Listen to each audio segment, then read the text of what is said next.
Voilà, nous allons retourner à Fès où nous attend Hassan II, roi du Maroc. Majesté, vous m'entendez bien maintenant? Moi, je vous entends très bien. Ah, ben cette fois, moi aussi. Bonjour, merci d'avoir accepté de répondre à nos questions. Alors, parlons d'abord de la guerre Iran-Irak. Comment expliquez-vous, Majesté, que cette guerre du Golfe entre musulmans s'éternise? Cela fait bientôt 7 ans. Y aurait-il des pays tiers qui ont intérêt à ce que cela continue? Avant de répondre à cette question, je tiens tout d'abord à dire un grand bonjour à tous les téléspectateurs qui, de l'autre côté de la Méditerranée, sont devant leur télévision sur Antenne 2. Je suis donc très heureux de pouvoir leur souhaiter une excellente journée. En ce qui concerne la question que vous venez de poser, il est certain que la guerre irako-iranienne représente un cas sans précédent dans l'histoire des relations internationales. D'abord sur le plan de la représentation diplomatique. C'est la première fois que l'on voit une guerre entre deux pays alors que les ambassades respectives sont toujours ouvertes et que le drapeau de l'adversaire continue à flotter sur son ambassade. Deuxième aspect, qui est vraiment un précédent qui peut être extrêmement grave pour la région, c'est que j'ai l'impression que la guerre irako-iranienne, enfin la guerre militaire, n'est faite que pour amuser le public. C'est un show. Un show, il y a des fusées intercontinentales, il y a des raids d'avions, il y a des coulages de pétroliers et de plateformes. Et il y a des morts aussi. Il y a des morts, il y a la présence d'une armada internationale comme jamais on en a vu. Mais la vraie guerre, à mon avis, celle qui se passe en dessous, c'est une guerre d'exportation d'idéologie sous couvert de l'islam. Et alors là, comme vous le savez, les musulmans étant nombreux, ils sont 1 milliard, éparpillés dans le monde, alors là, les conséquences de cette guerre géographiquement visible risquent d'être imprévisibles. Majesté, justement, à propos de l'islam, vous avez récemment lancé un appel aux musulmans pour qu'ils se réunissent en concile. Vous avez vous-même été très inquiet des événements de la Mecque. La menace pour vous, aujourd'hui, vient-elle du radicalisme de la foi islamique? Ici, en Europe, on dit intégrisme, Majesté. Mais en réalité, il y a deux termes qui doivent être employés dans ce domaine. C'est le fondamentalisme, d'une part, et le radicalisme. Je ne suis pas pour l'intégrisme. Et les gens de la Sunna sont des fondamentalistes. Les gens de la Shia sont... des orthodoxes, disent-ils. Comment? Des orthodoxes, disent-ils. Nous sommes les orthodoxes, les gens de la Sunna. Mais ce projet de synode que vous avez de réunion des sages musulmans, oui. Est-ce que le fait que vous soyez descendants du prophète peut avoir une importance? Est-ce que les chiites reconnaissent cette parenté que vous avez? Ah oui, ils la reconnaissent. C'est du reste de cela qu'est parti le mouvement de la Shia tout de suite après la mort du prophète. Majesté, s'il Car vous on plaît. considérait que, après ces deux premiers compagnons, le khalifa de l'islam devait revenir aux descendants du prophète. Majesté, s'il vous plaît, une petite explication de thèse pour ceux qui sont des profanes. La sunna, la shi'at, qu'est-ce que c'est? Bien, disons que la sunna, c'est le rite orthodoxe musulman, oui.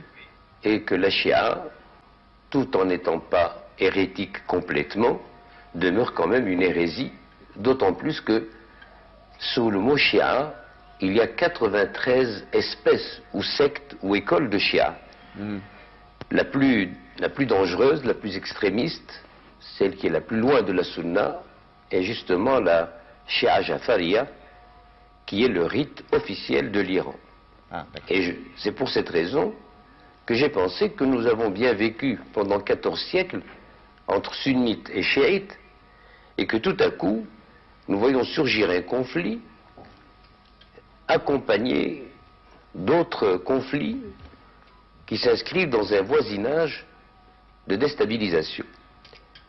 Alors, j'ai proposé à ce qu'une conférence islamique ait lieu, d'abord pour qu'il y ait une explication franche, et deuxièmement pour que nous puissions créer des commissions de réflexion entre sunnites et chiites et revenir au moins au statu quo ante avec un minimum de tolérance. Majesté, dans votre pays, croyez-vous vous-même à une menace des radicaux, des plus radicaux? Non, je n'y crois pas. Je n'y crois pas parce que notre religion, ici au Maroc, est très bien défendue, positivement défendue par notre rite malékite, par nos enseignements religieux et aussi, je le dirais, par nos traditions ancestrales. Mais comment on explique que ce développement du radicalisme musulman dans certains pays, est-ce que c'est un problème social d'abord, à votre avis? Non, je pense avant tout que c'est un problème d'ignorance. Il ne faut pas oublier que le Coran et les hadiths du prophète sont en arabe. Les musulmans, tous les musulmans du monde ne parlent pas l'arabe. La plupart ne savent même pas ce qu'est l'arabe. Ils ont donc recours à des théologiens ou à des professeurs pour leur expliquer tel ou tel verset du Coran ou tel hadith du prophète. Et de ce fait, de soi-même, s'est créé une sorte de clergé qui détenait la vérité et qui détient toujours le fait de dire la loi ou d'interpréter la loi.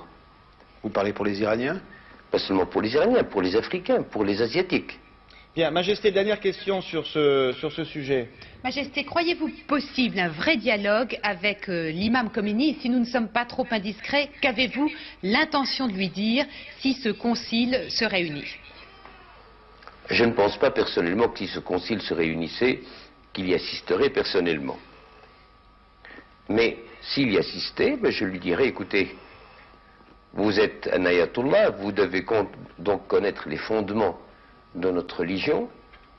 Si vous voulez même un tête-à-tête pour qu'il n'y ait pas d'arbitre dans nos conversations et qu'il n'y ait pas l'impression qu'il y a un vainqueur et un vaincu, je suis prêt à vous convaincre de la rectitude de notre attitude et de vous convaincre de certains dépassements que vous avez accomplis dans la vôtre.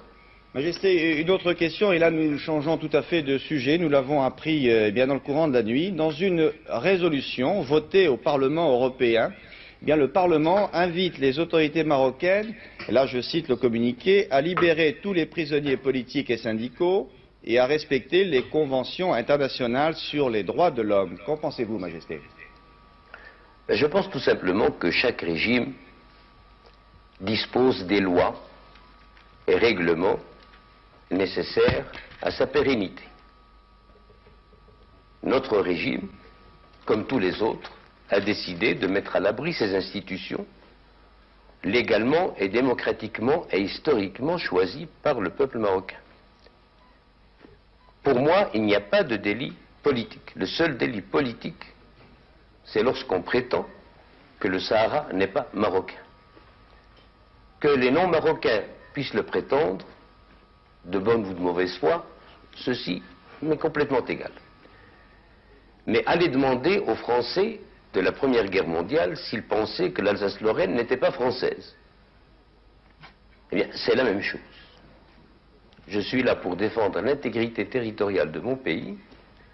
C'est pour cela qu'il y a cette allégeance de la part de mon peuple à mon égard et qu'il y a cette obligation d'un contrat politico-social entre moi et mon peuple, à savoir que je dois défendre les institutions à la tête desquelles se trouve l'intégrité territoriale. Alors à partir du moment où un Marocain me dit que le Sahara n'est pas marocain, il va en prison? Comment? Il va en prison pour ça? Ah, naturellement.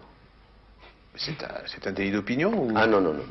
Vous pouvez accepter en France qu'en 68, un Allemand, Cohn-Bendit, traîne le drapeau français sur les Champs-Élysées par terre, suivi en cela par des centaines de milliers d'étudiants.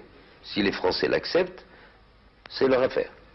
Mais moi, je n'admettrai jamais qu'un étranger, en plus, vienne traîner le drapeau marocain dans une manifestation. Et même si un Marocain le faisait, je considérais qu'il est passible de prison. Bien. Majesté, une autre question. C'est à prendre ou à laisser. Bien, Majesté, une autre question concernant l'actualité aussi. Oui, Majesté, nous avons appris à Paris cette semaine que la famille Oufkir serait autorisée à émigrer au Canada. Est-ce exact? Et que pensez-vous de cette information et de cette éventuelle décision? Quand on m'a dit qu'on allait me poser la question sur cette affaire, je considère comme un fait divers.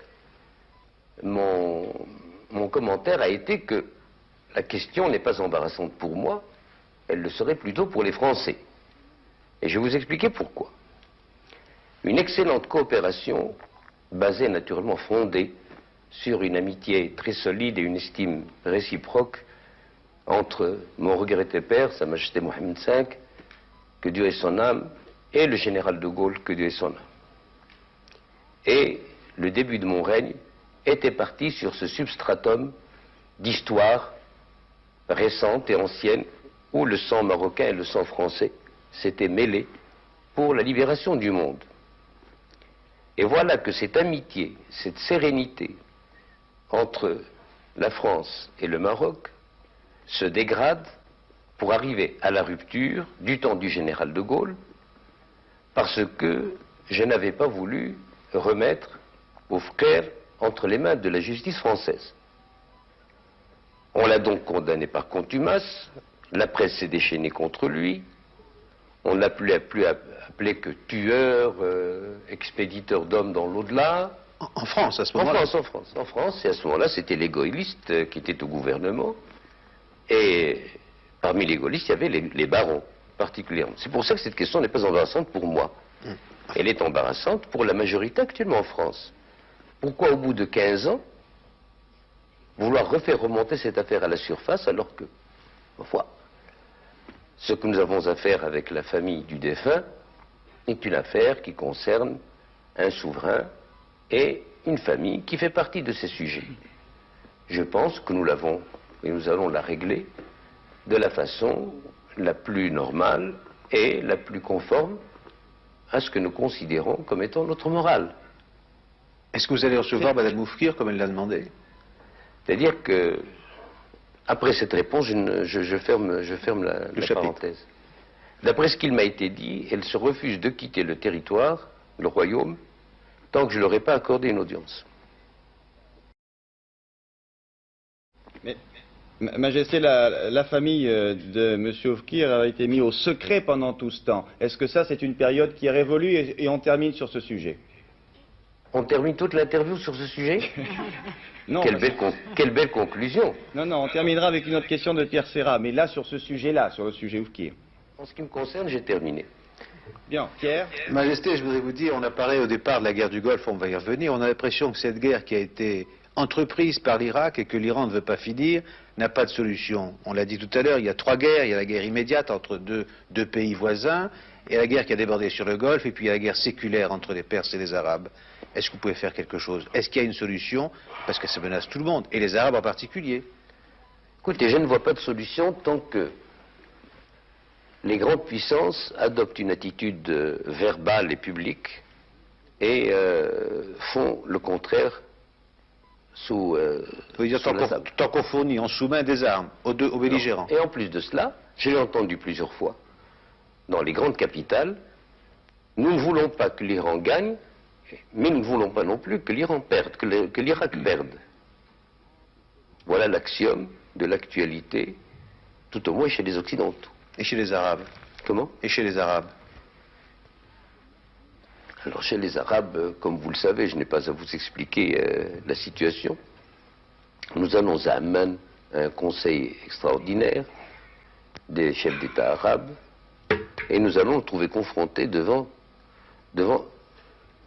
deux choix.